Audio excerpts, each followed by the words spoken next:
Welcome into the next episode of CruzTalks. I'm your host, Just Cruz. This episode, we're going to be going into a couple of different things. We're going to be talking about our representatives, our veterans, the Senate, the committees, the Veteran Affairs committees. We'll be going into that. We'll be going into how I've been dealing and doing in graduate school, and then also getting the word out, which I think is something that we as veterans are failing to do, and helping others and avoiding some of the toxicity that is still ongoing in the veteran community and in a lot of communities altogether, because I think it's the lack of discussion. So let's have a chat.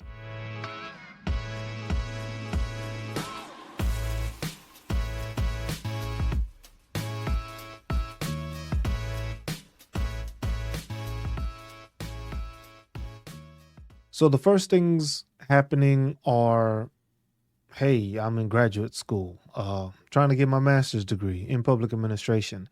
And when I look into it and I'm in class and I'm having these conversations, I have my shorts that I try to do. It was supposed to be for graduate school on a daily basis when it came to class, but it got kind of overwhelming to do that. It's difficult to track every single day when you have a lot of conversations, you have a lot of discussions with your classmates, with your professors, and you find out information and you gather information that is new to you and something that you still have to like dissect in order to be able to push it out to people in general. So in the case of bills, when it comes to veterans, I'm a veteran myself. I'm 100% permanent total disabled veteran. That's information that some people think it's taboo to say, or to, I wouldn't say I'm glorifying it, but it's just notifying other veterans that yes, it is possible. And yes, you can get 100%. There's no one way of getting it, but that's part of like the other part of the podcast where it's just like getting the word out. Um, but with the graduate studies, I've just been doing that. I'm a K State student, and by no means does how I feel or what I say represent anything with the K State. I never thought I would have to say something like that, but nowadays you have to make sure you don't associate yourself with somebody or with any organization without their consent, or just because you're a part of it, you can't say that that's how they feel. And this is strictly how I feel on the situations. And the conversations I had with my classmates and stuff like that. So I won't mention any names or anything other sort. But just conversations that we had in class talking about just policy making, public administration, being a public servant, working for the public. You notice that it's the military falls into that. You are working for the public. You are a government agent, basically, one way or another. You work for the United States. Easy way of putting it. The multiple things that are different things that happen is just that sometimes the representation isn't there, and some of the representation isn't done correctly. So, in the form of just the military and the civilian life, or the private sector, public sector, there's a lot of similarities within it. So, within those similarities, you have the issue of pay. In the public sector, most of the time the pay is already announced, it's already known. So, you know what the people are getting paid.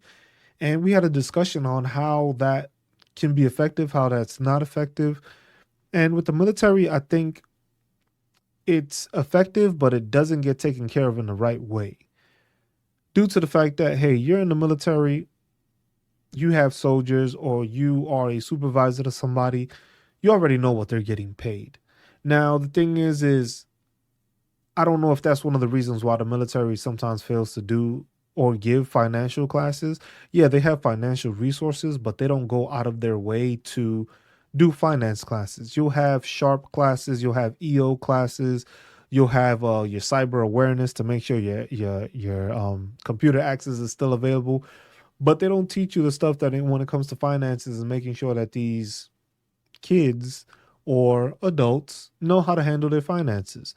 So that's something that with graduate school, it was something that I've noticed that it's information that's being put out, but not readily available, I guess you could say, because you have the ACS, you have the ability to go talk to a financial advisor, but it's not something that's implemented, and it's not something that's pushed out for people to do. So it's something that I guess the military has to work on when it comes to creating policies that actually help out soldiers. Now, we have other issues when it comes to needing policies made or accountability being held, which is something that we talked about a lot in our classes.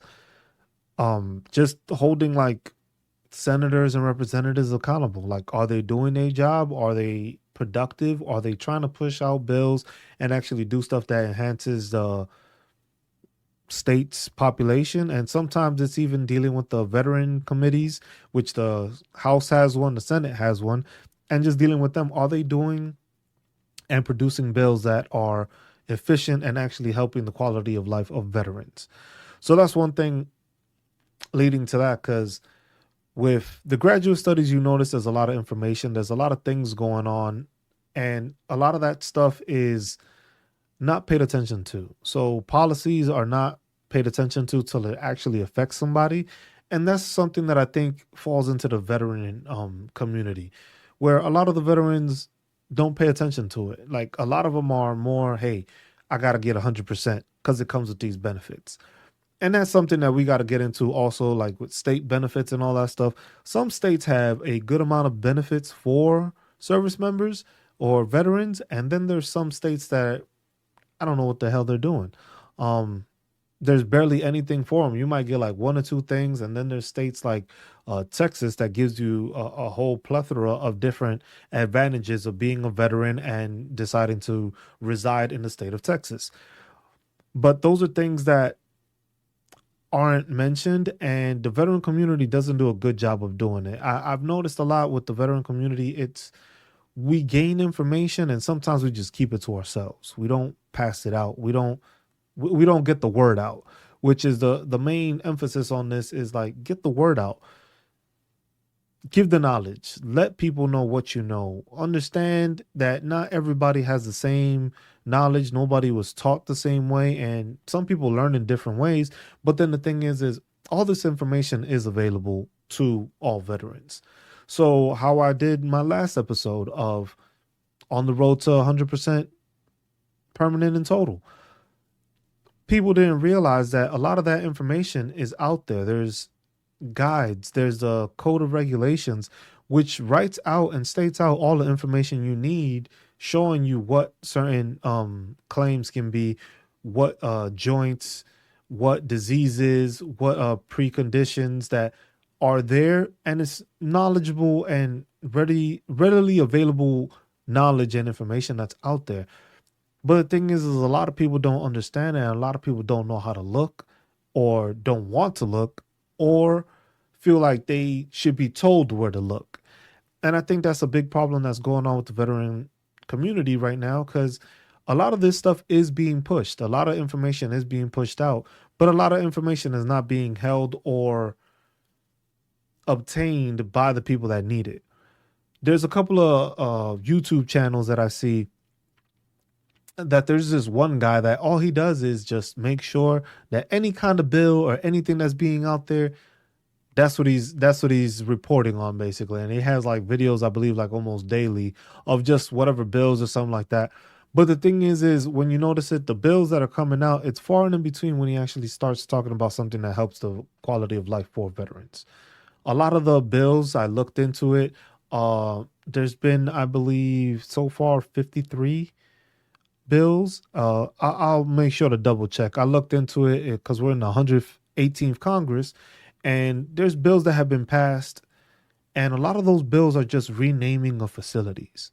So there are some bills here and there that have been effective, that have benefited the quality of life for service members, but a lot of the bills are just renaming a facility in order to place it under a service member's name that did something honorable or be beyond what a regular service member would do.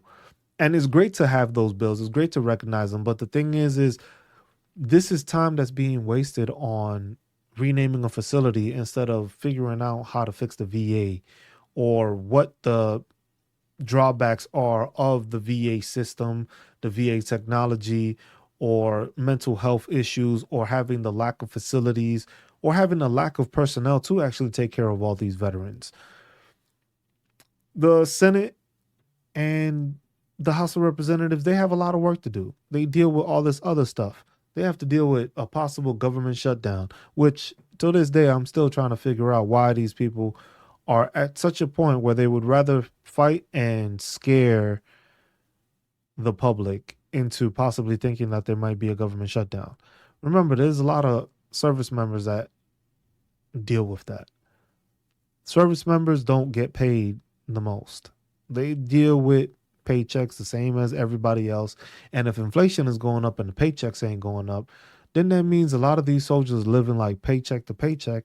And if, like I said, they don't have those financial resources or those financial classes, they don't get to know or learn what is going on in these situations. So that's something that gets like tied in and everything is just like cycled around. So other things like naming a facility, right?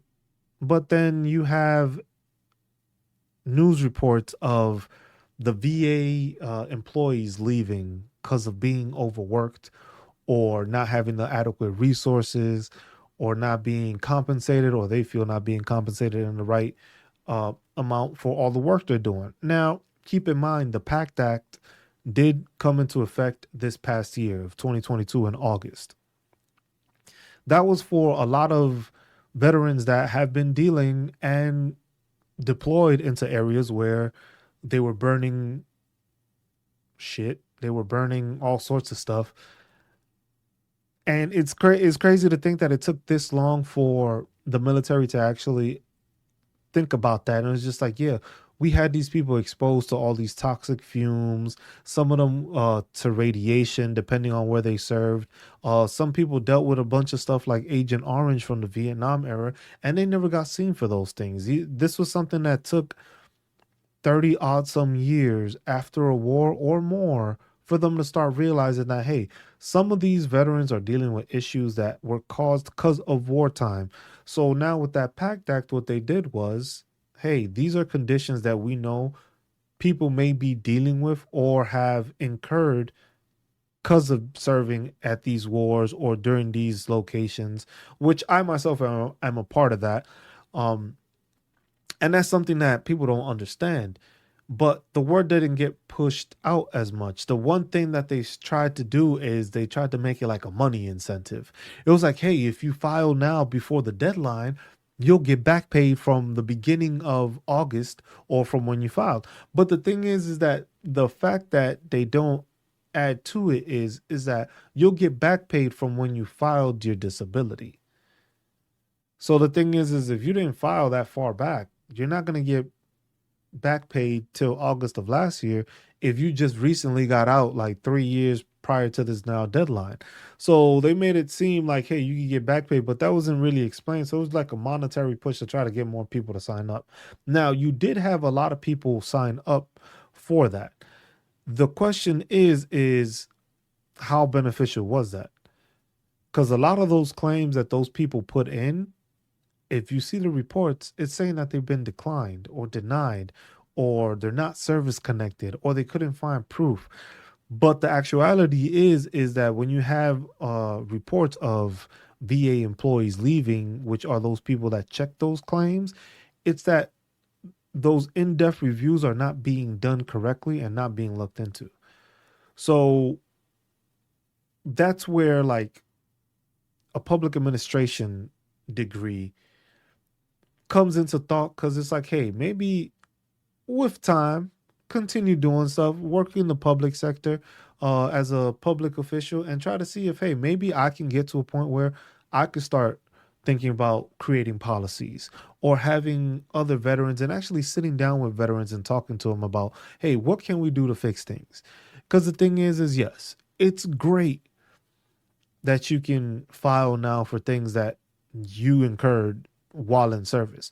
But at the same time, if you can't get the service that you need to get because of lack of employees, lack of medical professionals, psychiatrists, chiropractors, or physical therapists, like if you don't have those resources, it doesn't really matter if people file or not. You're not really improving the quality of life for these veterans. Now, was it a good step? Yes, it was a good step in order to, produce stuff, get people their benefits, and at least have them claim it. Because at the end of the day, a lot of people don't understand, a lot of veterans don't understand is that if you die from one of these service connected disabilities, if you have a family, your family can file to continue to receive pay due to the fact that you passed away because of a service connected benefit. Now, there's certain criteria to meet and certain stuff, but it only works and it only happens if the person passes away from a service connected disability. Now, I've had a couple of people reach out to me just asking questions about filing, how they should file, how they should go about it. And I just gave them the information I used and the resources I did and the knowledge I obtained. Now, there's a bunch of websites. There's Reddit posts, Reddit forums, there's Facebook groups, there's different institutions, different companies, and they all provide this information. But at the same time, all this information is free.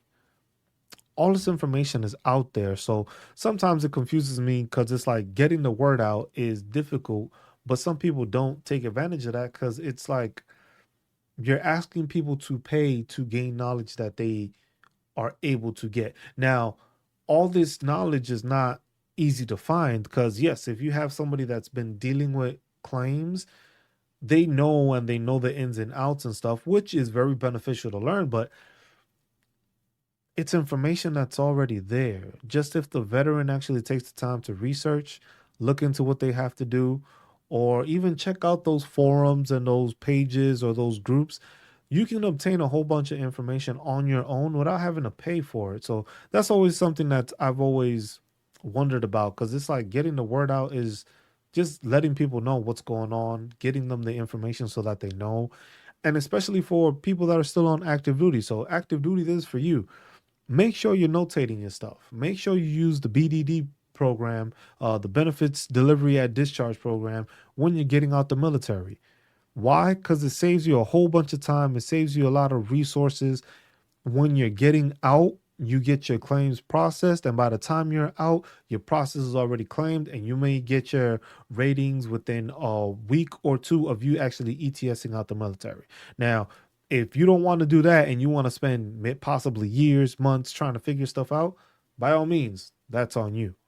But I'm trying to get the word out. The BDD process is the easiest process to do. Ask somebody that's gotten out. Get that word out. Get that information out. Let them know, like, hey, there's resources available. There's information available for you to be able to file ahead of time. It's not you have to depend on Congress to do it. This is something that's on the veteran themselves. Now, I understand a lot of veterans don't want to file. They feel that it's their right, which of course it is. But at the same time, if you're hurting, something's wrong with you, if you ain't at your 100% and you know it was caused by the Army, why ain't you filing a claim? That's where I don't understand. Now, if you're perfectly fine and you have no issues, which, like I've said before, I don't think that's possible leaving the military. But if that's how you are, that's how you are. Cool. But you got to understand that you can still get the word out to somebody else. Just because you ain't filing doesn't mean you got to hold it in, not give out the information. There might be somebody else that does need to file. If you know something, just spread the word to them. There's nothing, it doesn't hurt the veteran community to do that. But at sometimes, that's why I say, like, you get into those groups, those forums. Some of them, they have toxic people within them because there was a bunch of toxic people in the military. And now they're toxic on the outside when people are just asking for information. The amount of times I've seen people ridicule or say something negative to somebody that's literally and genuinely asking a question is outrageous. And it's just like, yeah, the forums and the groups, they do something and they do delete those users, which they have the right to, and they should, because it's like, it's to get the information out. You want to have everybody educated. If everybody's educated, everybody's better off. But if you're not assisting that, that's where the problem lies. You're not getting the word out. You're not helping create policies that allow for veterans to get better. Because if the veterans don't pay attention, the veterans don't get fixed. That's it. Unless you go to your congressman or send a letter to, if they're in the Veteran Affairs Committee, whether they're in the House or in the Senate, you can send them emails, you can send them information. If there's enough of us, they're gonna have to start paying attention, and that's John Stewart did that. That's why you saw him advocating and talking to people, and it took a celebrity to try to push something like this in order to happen because he wants to fight for veterans. And that's something that we need more from our senators and representatives. It was just like there was a couple that did fight for when this whole government shutdown thing was going on, that they were trying to pass a bill to make sure that service members receive their pay. Now, how do y'all think that deals with morale when soldiers are at work and they get told they possibly might not get paid? They got bills, they got a car note, maybe a house note, got to pay for the phone, got to pay for groceries, but they might not get paid. Yes, there are a ton of banks that actually pay ahead or give an advance because they know the government ain't going to not pay them. But it's just like you have to deal with that. That can turn the finance somebody's finances terribly if they don't have the money and they were expecting it and that bank just happens to be late or not be one of those banks that does that. You might have somebody missing payments. Now that affects the credit score and all that. And what do they get for it? Counselings. Because now they got to go see a financial advisor because they messed up their finances and they didn't plan correctly. Well, nobody plans to not get paid when they're in the military. So that's something, like I said, getting the word out about financial help and financial advisors is something that, you can get the word out. That's the same thing with benefits. Get the word out. Every state has different benefits. Some are for property taxes. Some are that you don't get your retirement pay taxed. So you're getting disability and you're getting retirement and none of it is taxed. So that's a plus monthly if that's what you're receiving. You have states that offer free hunting license, free fishing licenses. But the thing is not all the states are the same. So most states have the federal level, which the federal level doesn't really give you too much now, does it? You have your VA benefits, which that's a federal level. Everything is there. You get your compensation. But then from there, every state varies. Now, as I've been doing research, there's the National Survey Analysis for Veterans. I believe I probably mispronounced that. I'll put it in there, and I'll put a little tag to make sure I show what the word is. But that they conducted a survey, and that was in 2010, basically getting the information and asking veterans about different information, just like status, stuff like that. And this is something that they didn't reach that many people. In total, right now, there's approximately almost 19 million veterans in the United States that's residing anywhere around the world, but there's 19 million veterans in the States or that are classified as veterans. Of those, about 5 million have disability claims. So you're telling me 14 million veterans don't have any issues. A lot of those, it's broken down, and that's something that I will be doing also. Besides the podcast, I'll be doing videos which are going to break down each state's benefits, going from Alabama all the way to Guam and the Virgin Islands. Each state's state benefits, what you can get, what you can't get, just basically the resources, the pages that they're at, and then also the numbers for the state. So basically making sure to ensure that everybody knows, like, hey, the state of Alabama has this many veterans, this many served in World War II, the Korean War, Vietnam, uh, OEF, OIF, all the enduring freedoms possible, Iraqi freedom, Afghan, like all those, they're all incorporated, and it has it there, and it has the numbers just to give a highlight for everyone to know, like, hey, this is the state you're from, this is the information you need, this is the stuff and the benefits you can obtain. Why? Because it's important to get the word out. And that's the biggest thing, is getting the word out, letting people know, like, you have different benefits that you can take advantage of or are there for you because of the fact that you're a veteran. You gain those, you earn those, you're entitled to those. Now, like I said, all states are not created equal. Some have more benefits than others, but that doesn't mean you have to stay in the state you are. If you know you can get better benefits in another state, that's why a lot of people move to Texas, because there's a lot of benefits that come from being a veteran and living in Texas. There's other states that have a plethora of also beneficial benefits, but the thing is the word doesn't get out because nobody understands it, nobody knows. Some of those benefits are outdated, to put it in the easiest terms. Some have been around for too long, some have been around for too little, and those issues are incorporated into the fact that the word doesn't get out. Veterans are not being told what they need to be told. Information is not being put out as it needs to be. Just even with the getting out of the military, the process isn't the same for everybody. Everybody should be going through the same process, but the word doesn't get out as to what you should be doing, who should be contacted, who should be responsible for this or that. That doesn't get notated. Nobody pays attention to it. Nobody gets held accountable when a soldier that's getting out doesn't get allowed or doesn't get given proper time because mission shows up or they had to go to the field or whatever nonsense command team might come up with, or that platoon sergeant or that team leader. It's all those issues that come out, but there's nothing accountable. The word doesn't get out like, hey, you're entitled to go to your soldier for life SFL tap or whatever name they keep on coming up, trying to change it to make it sound like it's actually beneficial for soldiers. But when the soldiers are going through it and going through issues, nothing gets done, nothing gets reported. You never hear about that. You never hear about somebody getting out and they're dealing with the fact that they're not being allowed to resource or have the time to make sure that they're taken care of, which it doesn't happen all over the place. Understand that. But the word doesn't get out that you're entitled to that. It's mandated by Congress that you do that. But the thing is who's holding what accountable? Because we have the committees doing hearings on, hey, where's the money going that we gave y'all? Why is the VA failing? Why are claims being held back?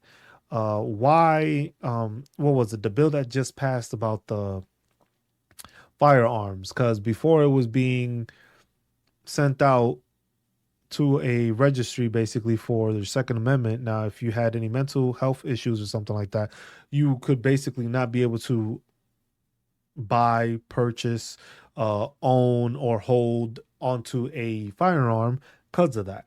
Now that got changed, so the bill, that's something we can get into. Like I could go into bills later on because that's what I've been doing for school. So school has helped me take a deeper dive into veterans issues, bills, policies, things that can benefit veterans. But the question and the thing that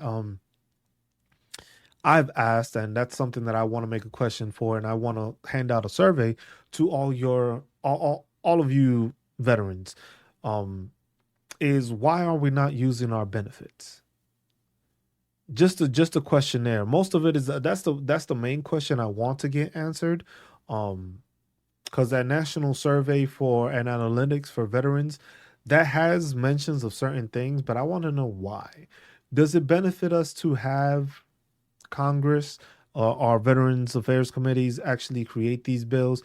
And does it make people actually file a claim or file for disability?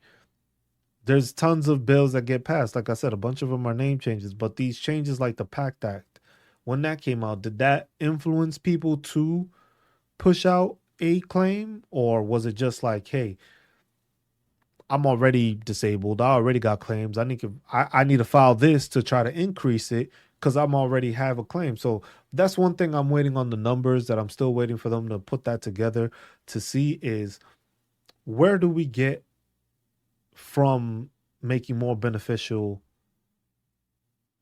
bills or policies through Congress. Where does that get us? Does that lead to more benefits that actually are being used, or are just the same veterans that already have benefits utilizing the system. So it's like we have so many veterans that are dealing with issues. We still have a ton of veterans that die daily. There's still the 22 a day when it comes to suicide. That takes a lot of that takes a lot of veterans away from us. Veterans that could have been getting help didn't think they needed help or didn't seek help because they didn't know how to get help. There's also the Veterans Crisis Hotline. Dial 988, press 1, and you'll be taken care of. Always remember that you can always do that. But it's getting the word out. That's the biggest thing. We need to get the word out. We need to explain to veterans what their benefits are, where they can find them at, who they need to talk to, where they can go to actually get all this information, whether it's at the VA or the American Legion or the Veterans of Foreign Wars. There's different resources, there's different places you can go to get this, but it shouldn't be that veterans are paying out of pocket to obtain this knowledge. Now, I know a lot of channels ain't gonna agree with that. A lot of podcasts may not agree with that, but I don't think you should be charging a veteran to give them information that they deserve, they're entitled to have, and they already have. They just didn't know where to find it. So that's one thing I know people are probably going to disagree with. I have a Discord now, and that's what I'm doing. I'm building to give information to all veterans so that if veterans want to get information, I'm getting the word out by making a Discord that's going to have all those benefits lined up, all that information placed in there. And that's something that while I'm doing graduate school research, it allows me to find more information and more topics to be able to help veterans out. So at the end of the day, I'm just here to try to get the word out. That's all we got for this episode of Cruz Talks. Once again, I'm your host, Just Cruz. Appreciate y'all tuning in. We'll catch you on the next episode. Peace.